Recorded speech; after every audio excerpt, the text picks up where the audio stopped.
China has been preparing itself for a gradual decline in engagement on trade and investment with the U.S. for a long time already. And what's more, we have to recognize that even absent the U.S.-China developments, China's internal structural economic changes has also evolved, which means that as China grows bigger and richer, it is going to look a lot more like the U.S. What does that mean? It is going to become a more closed economy in any case.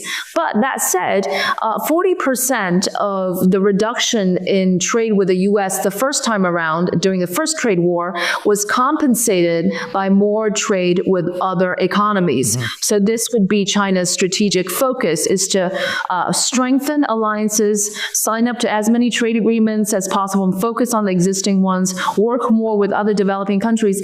And there is an opportunity here to grasp in terms of relationships with Europe, given that Trump's tariff wars is not solely directed to China alone, but also to the U.S. partners as well. Who are these other trade partners that China is working with?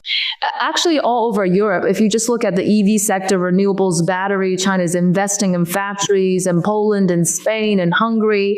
And obviously, there are many other countries that are talking about a collaboration with China. We've recently seen that Europe's existential crisis on these technologies has made them come up with a new potential requirement for an intellectual property transfer from Chinese companies to Europe.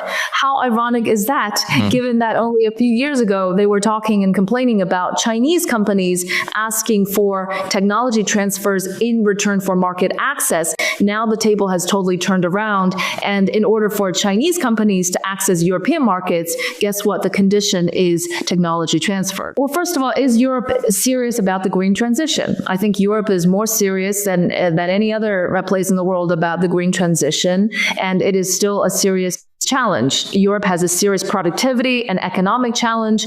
The UK, since Brexit, needs more than ever more alliances and more trading partners. And what's more, most importantly, Trump marks an anti-globalist, anti-multilateralist, isolationist, desyncretization kind of policy. This could potentially push Europe to work with other countries on a grander and broader scale.